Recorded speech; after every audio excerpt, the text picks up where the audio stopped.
Hi, everyone, and welcome back to the Everyday English channel. I'm Sarah, and I'm here with my co host, Michael. Today, we have a really fun episode planned for you. We're going to practice listening skills through storytelling, and the topic is, well, let's just say it's something we can all relate to. That's right, Sarah. We're talking about embarrassing moments. You know those times when you wish you could just disappear into the ground? Exactly. Everyone has them, right? And actually, these moments can be really valuable because they're so memorable.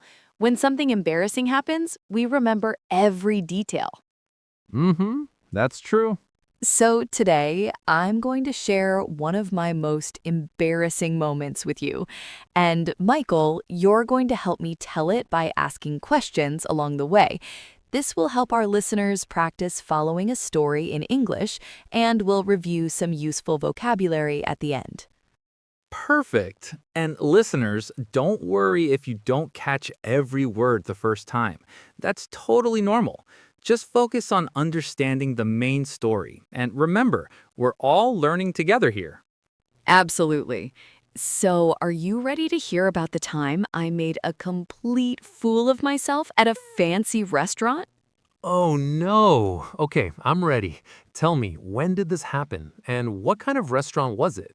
This was about 3 years ago. I was on a first date, which already made me nervous enough, and my date chose this really upscale Italian restaurant downtown.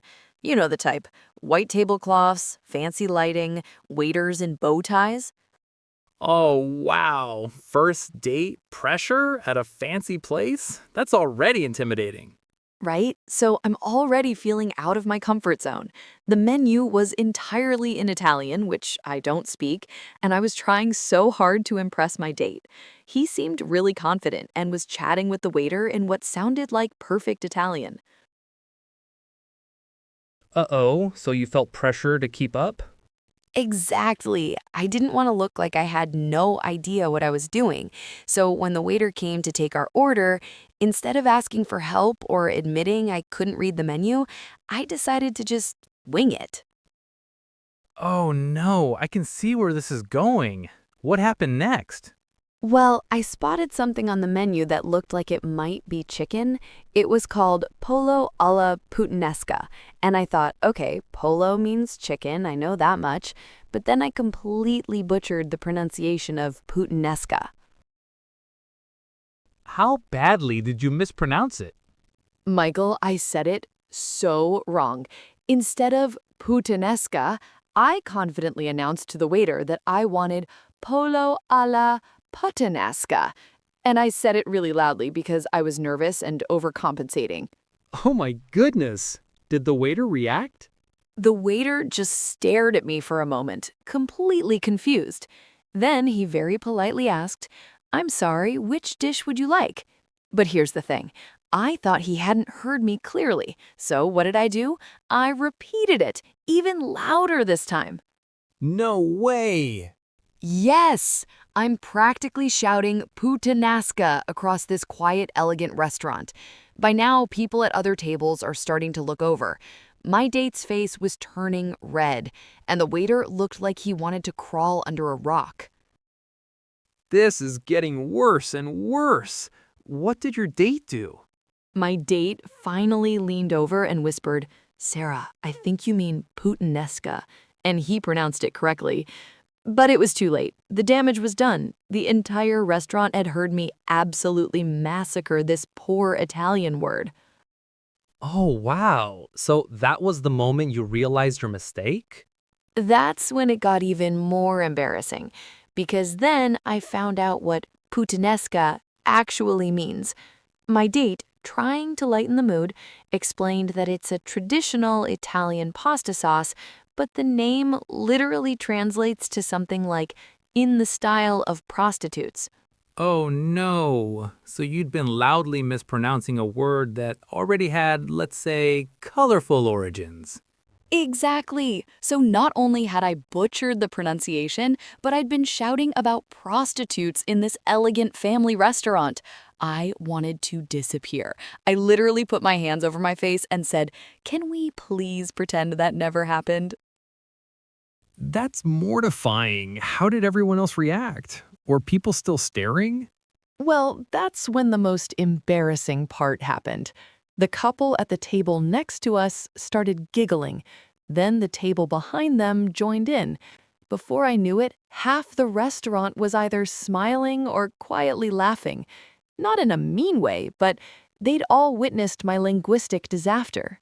Oh my goodness. The worst part was the silence that followed. You know that moment when you realize everyone heard what you just said? The waiter was trying so hard to be professional. My date was torn between embarrassment and trying not to laugh. And I just sat there thinking, this is it. This is how I die, of pure embarrassment. That awkward silence is the worst. How did you handle it? Did you try to recover somehow? You know what? I surprised myself. After sitting there mortified for about 10 seconds, I just started laughing. I looked at the waiter and said, "I'm clearly not ready for fancy Italian restaurants. Can I please just have spaghetti and meatballs?"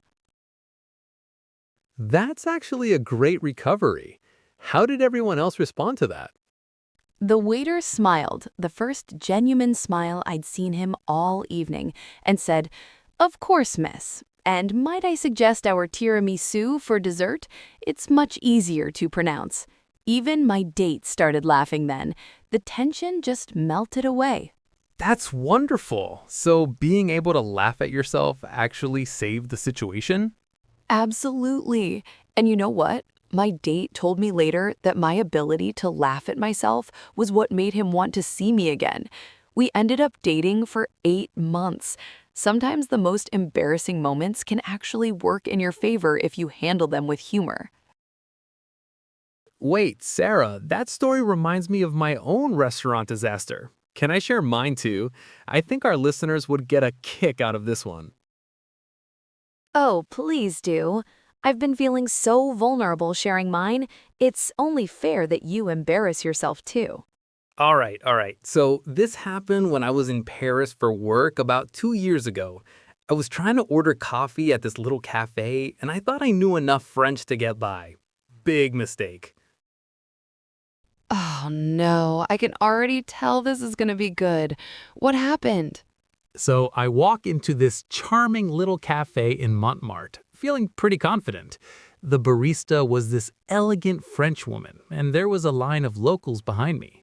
I wanted to order a large coffee with milk, right? Simple enough. Sounds straightforward so far. What could go wrong? Well, I had looked up how to say large coffee with milk before I went in. I thought it was un grand café au lait, but what I actually said was un grand café au lit, which means a large coffee in bed. Oh my goodness. So you accidentally asked for coffee in bed? How did she react? The barista looked at me with this puzzled expression and said something in rapid French. I had no idea what she said, so I just repeated my order again. Un grand café au lait, s'il vous plaît. Even louder this time. Oh no, you made the same mistake I did, repeating it louder. What happened next? That's when this elderly French gentleman behind me in line started chuckling and said in perfect English, "I think you want café au lait, my friend, unless you're planning to drink it in bed." The whole cafe burst into laughter. That's actually so sweet that someone helped you. How did you feel in that moment? Absolutely. And here's something I've learned from living abroad. Most people are actually very patient and understanding when they can see you're making an effort to speak their language. They appreciate the attempt, even if it doesn't come out perfectly. I think the big lesson is that making mistakes is completely normal, especially when you're learning or trying new things. And sometimes the best way to handle an embarrassing situation is just to laugh about it and be honest. People usually respond well to that kind of authenticity. You know what? Instead of being embarrassed, I started laughing too. I turned to him and said, "Well, coffee in bed does sound pretty good." Even the barista was smiling by then. She gave me my proper cafe au lait and said in English, "Welcome to Paris." That's such a lovely ending. And I love how in both our stories, the key was being able to laugh at ourselves. It seems like people really respond well to that kind of honesty and humor about our mistakes. Exactly. And now let's help our listeners by reviewing some of the key vocabulary from both of our stories. We'll go through these slowly so you can practice the pronunciation and really understand how to use them. Sarah, let's start with some words we both used. Great idea. Let's start with embarrassing. This describes a situation that makes you feel uncomfortable or ashamed, usually because other people are watching, like when I mispronounced that word in front of everyone. Right. And what about awkward? That came up a lot in your story. Awkward describes a situation that feels uncomfortable or difficult socially, like that awkward silence after I realized everyone had heard my mistake. We also use it to describe people who seem clumsy in social situations. And let's talk about the word butcher. That isn't the person who cuts meat, but as a verb. When Sarah said she butchered the pronunciation, she meant she said it very badly, completely wrong. You can butcher a pronunciation, butcher a song when you sing it poorly, or even butcher a recipe when you cook it wrong. Perfect. And listeners, we encourage you to pause and repeat these words out loud. Don't worry if you feel silly.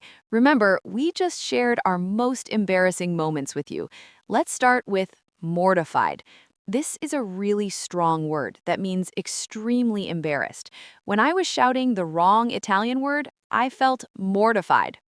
Right. And another useful phrase is to make a fool of myself. I used this when I was talking about my coffee incident. It means to do something that makes you look silly or stupid in front of other people. For instance, I made a fool of myself when I asked for coffee in bed instead of coffee with milk. Yes, another phrase we both used was I wanted to disappear. This is a very common expression in English when you're embarrassed. You can also say I wanted to crawl under a rock or I wanted the ground to swallow me up. They all mean the same thing. You wish you could become invisible. And what about everyone was staring? That's something people often say in embarrassing stories. It is. When you say everyone was staring, it means people were looking at you, usually because something unusual or embarrassing happened. It's that horrible feeling when you become the center of unwanted attention.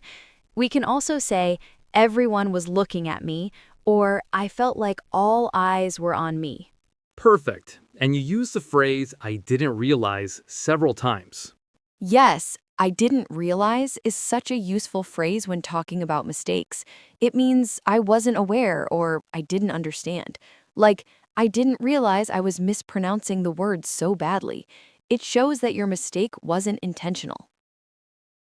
And I want to say to our listeners, every embarrassing moment is proof that you're trying, that you're pushing your comfort zone, and that you're being brave with your English. Those moments of discomfort are actually signs of growth. Embrace them.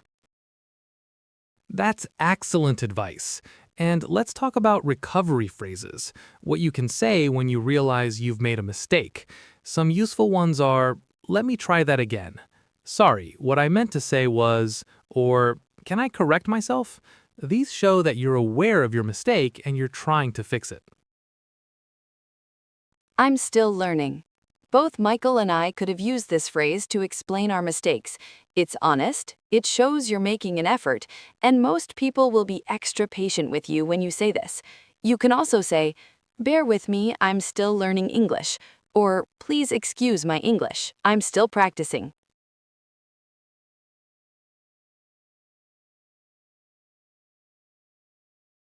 And let's not forget about describing reactions. When I said my face turned red or I was blushing, These describe the physical response to embarrassment. You can also say, I went bright red, or I could feel my cheeks burning. These are all natural ways to describe that feeling when you're embarrassed. Those are really useful phrases for our listeners to practice. You know what I love about these stories, Sarah? They show that embarrassing moments can actually bring people together. When we're vulnerable and honest about our mistakes, it makes us more human, more relatable. People connect with that authenticity. That's so true.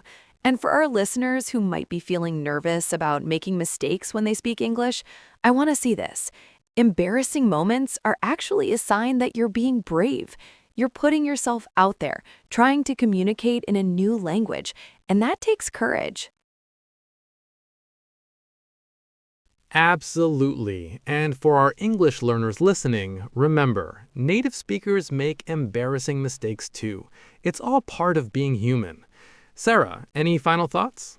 I'd love to hear from our listeners. If you have an embarrassing moment you'd like to share, especially one that happened while you were learning English, send it to us. Sharing these stories helps us all feel less alone in our awkward moments. And remember, every mistake is a learning opportunity. Thank you for being such a good sport about sharing your embarrassing restaurant story, Sarah. And thank you to all our listeners for joining us today on the Everyday English channel. Keep practicing, keep making mistakes, and keep laughing about them. We'll see you next time. Bye everyone, and remember, it's okay to butcher a few Italian words along the way to fluency.